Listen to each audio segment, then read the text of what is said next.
And well, we begin with what is going on in the parliament right now. A fiery rebuttal by Home Minister Amit Shah has raised the temperature in the parliament and has set the platform for Prime Minister's address on the final day of the no trust vote. Now, Prime Minister Narendra Modi is expected to reply at 4 p.m. today. He is expected to respond to all the charges by the opposition, especially Rahul Gandhi. The focus is the nepotism, dynasty and corruption, and also that the INDIA alliance is opportunistic. Now, the speech by the Prime Minister is expected to be a platform for the 2024 Lok Sabha polls. The motion is expected to be defeated, but the BJP wants the defeat to be in huge numbers to prick hole in the opposition unity idea. Now, yesterday, Home Minister Amit Shah spoke out of the opposition over the no confidence motion, calling it a move to mislead people. Shah accused the opposition of politicizing the Manipur situation, and he further added that he is pained by the incident and even questioned the timing of the gang rape video that went viral just before the parliament session. He further added that during the Congress rule, there were numerous incidents of violence in Manipur that the Home Minister had visited, and yet there was no Home Minister that had visited there. So let's have a look at all the reactions we have. इन्होंने मणिपुर में हिंदुस्तान की हत्या की है, सिर्फ मणिपुर की नहीं, हिंदुस्तान की हत्या की है। आज तो 20% मिलिटेंसी है, ये कांग्रेस पार्टी ने पैदा किया है। बात करते हैं, भारत माता की हत्या आपने मणिपुर में की। Today of all the days, people like you need to remember what was told to the British: quit India. Slogans, protests and fiery exchanges. Day 2 of the no trust debate raged in Parliament, with Rahul Gandhi making his return to take on the Modi government over the Manipur issue.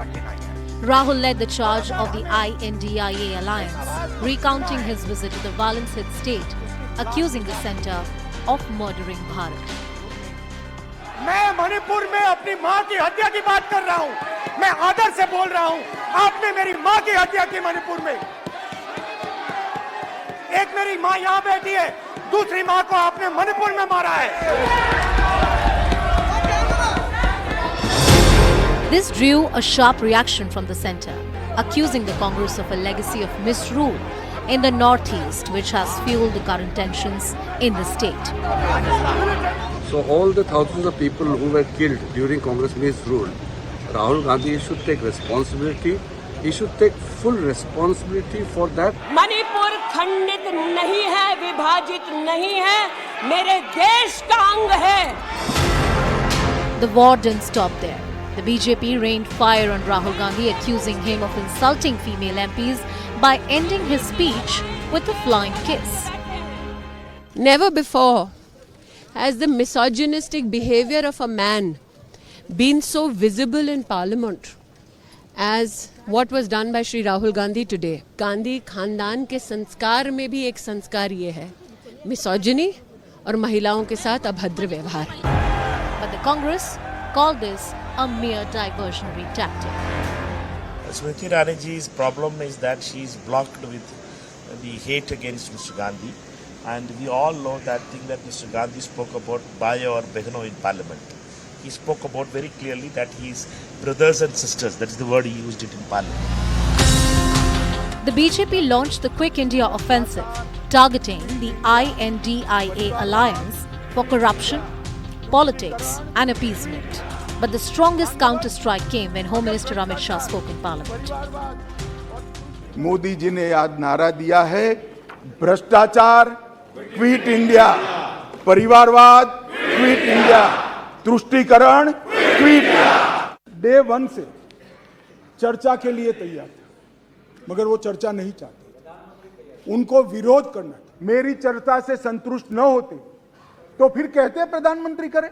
मैं दो नेताओं को बरोबर याद है, Samajwadi party के अखिलेश जी और राहुल जी, दोनों ने कहा है तो मोदी वैक्सीन है, देखो लेना मत। और 130 करोड़ लोगों को दोनों डोज लगाकर कोरोना से बचाने का था। यूपीए का चरित्र सत्ता बचाने के लिए भ्रष्टाचार करने का चरित्र है। ये एक अविश्वास का प्रस्ताव ऐसा है जिसमें प्रधानमंत्री और मंत्रिमंडल के प्रति न जनता को अविश्वास है, न सदन को अविश्वास है, और ये विश्वास प्रस्ताव लेकर आए। सबसे ज्यादा धार्मिक और नस्लीय दंगे किसी के शासन में हुए हैं तो श्री जवाहरलाल नेहरू, इंदिरा गांधी और राजीव गांधी के समय में हुए।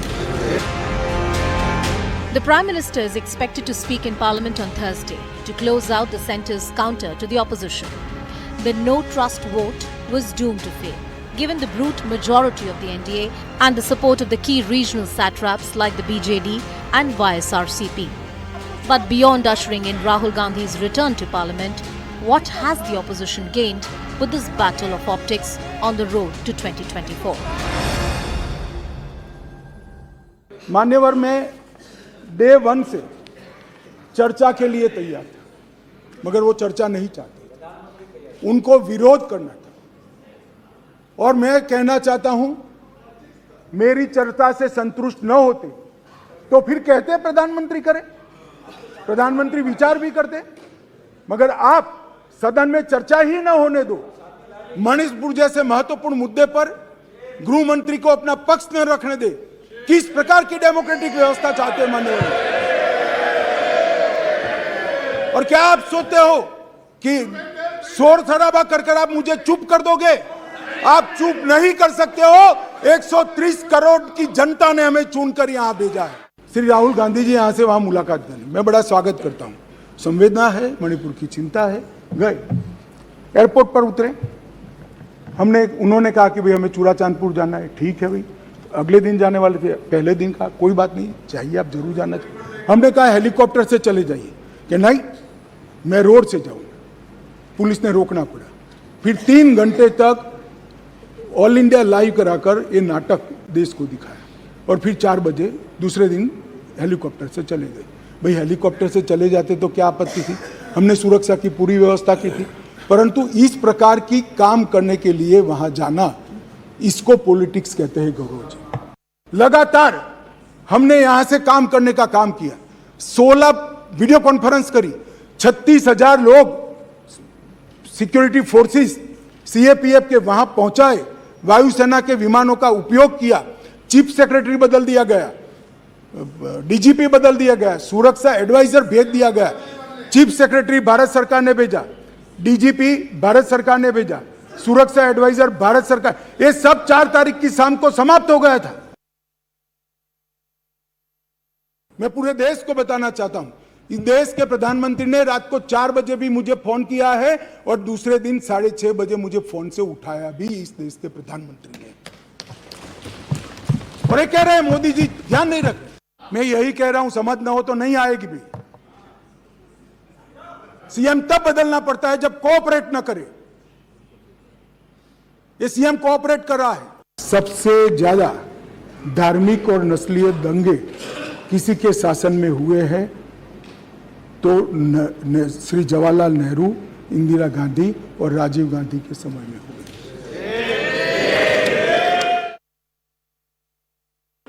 मणिपुर पर चर्चा की मांग विपक्ष के द्वारा की गई थी। मणिपुर की चर्चा यहां पर हुई है और गृह मंत्री जी ने उसका जवाब भी दिया है।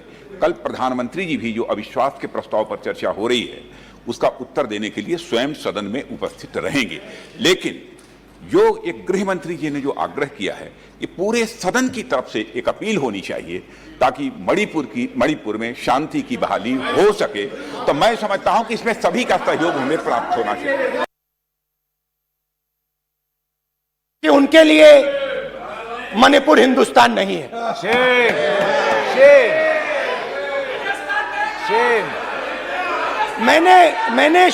मैंने मणिपुर शब्द प्रयोग किया, मगर आज की सच्चाई यह है कि मणिपुर नहीं बचा है।